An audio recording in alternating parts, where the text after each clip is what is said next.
Bonjour les amis, je vous lis un texte que j'ai composé il y a déjà quelques mois.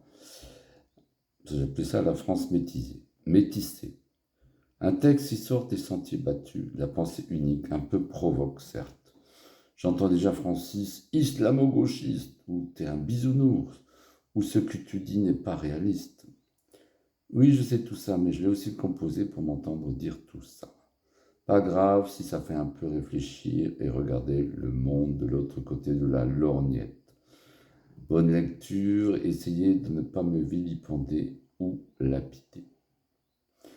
Une ophtalmologue sicilienne, Chiara, un dentiste roumain, Victor Pajara, un kiné polonais, Majek, aux yeux bleus, un éboueur de Sierra Leone, parbleu, un marié tunisien appelé Mustapha, une médecin de Slovénie, Adela, Kusan, un jeune serveur tibétain, Youssef, agent administratif marocain, une chef d'entreprise chinoise, Liane, une restauratrice ivoirienne, Liliane, un joueur de foot, Kylian du Cameroun, un plongeur comorien, Chamoun, une postière martiniquaise, Christiane, une serveuse capverdienne, Marianne. C'est ça la France métissée qui dérange? Elle dérange qui? Pas moi. Je me range parmi les sages qui prônent la tolérance, partout dans le monde et en France. Apprécions nos différences culturelles. N'être pas comme les autres n'est pas cruel.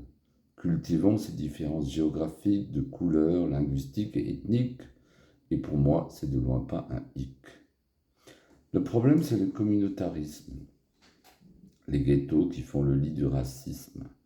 Des quartiers entiers qui d'un coup basculent. La force publique rarement s'y bouscule. Et les dealers, ils font régner leurs lois. Ça ne peut être admis, ma foi. Les gens se rebiffent et ça se comprend. C'est là qu'on entend ces phrases absurdes. On n'est plus chez nous, il y a même des Kurdes. La vraie France est blanche, ça je vous le dis.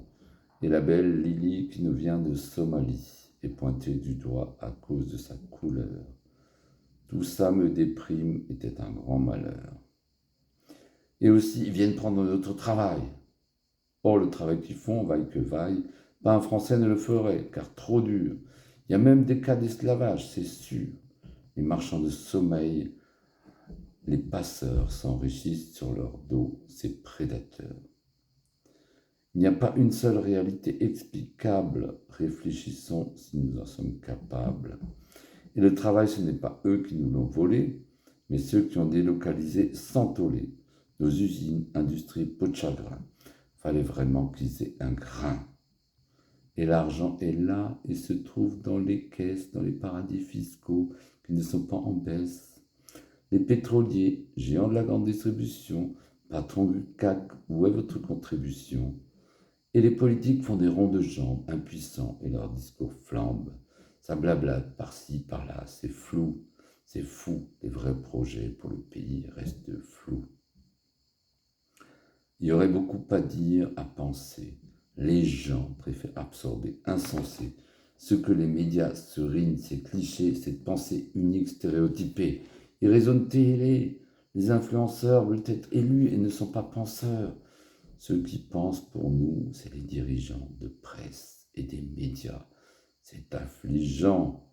Ils sont aux mains du pouvoir en autocratie. C'est un grand danger pour notre démocratie. Aujourd'hui, la France ne fait plus rêver. Partout dans le monde, on se fait houspiller, détester, expulser, blacklister. Où sont les présidents charismatiques, ayant une vision pour la France non statique? Depuis le grand Charles, Bernick, lui inflexible même devant l'Amérique, pour faire rayonner la France, c'est certain. Aujourd'hui, le siècle des Lumières s'est éteint. On parle abaya, djellaba, foulard, voile, burkini pour se couvrir le lard. Moi je dis, on s'habille comme on veut. Mini-jupe, tchador, kilt, string, c'est mieux. On s'en moque, l'habit ne fait pas le moine. Et la Vierge Marie portait un voile. C'est un faux débat qui masque les vraies questions, faisant tout pour éviter les frustrations. Donnons-leur une place. parmi nous en ne se sentant pas exclu du tout. On me dit, leur abysse la provoque, ok. Je dis, ne les avons-nous pas provoqués en éliminant Kadhafi et Hussein? C'est un juste retour de bâton et ça saigne. Nous n'avions pas à intervenir, ils sont souverains et n'avons rien à dire. Prônons la tolérance, l'ouverture. Notre pays métissé n'est pas parjure. Il pourra toujours s'appeler France et nous pouvons avoir une influence et retrouver notre place, celle qui rayonne, celle des droits de l'homme qu'on affectionne. Merci mes amis. Ne m'appelez plus jamais France, c'est une chanson de Michel Sardou, sortie en 1976. Bernique, en langage populaire, veut dire non ou rien. En réalité, c'est un coquillage communément appelé patel ou arapède. Lily, bien sûr, est une chanson de Pierre Perret. Lily de Somalie. Bonne journée les amis, et demain, ça sera demain, on saura. Je pense quand même que la France va avoir un sursaut. On les voit, les RN. Comment il appelle Bardella, les brebis galeuses, ben voilà, il y a une centaine de brebis galeuses qui racontent des saloperies. Des propos racistes, antisémites, putain. Mais non, c'est pas en 6-7 ans que le parti va se normaliser. Ah non, non, non, non, non, non, non. Allez, votez bien les amis. Bisous, bisous. À bientôt. Ciao. Et puis si le 7, ben, c'est majorité RN, vous ne m'entendrez plus. Moi, je vais fermer ma chaîne. Je vais aller m'exiler, je sais pas où. En Azerbaïdjan, au Kazakhstan, au Kyrgyzstan, ou à Pitaouchnok. Bisous.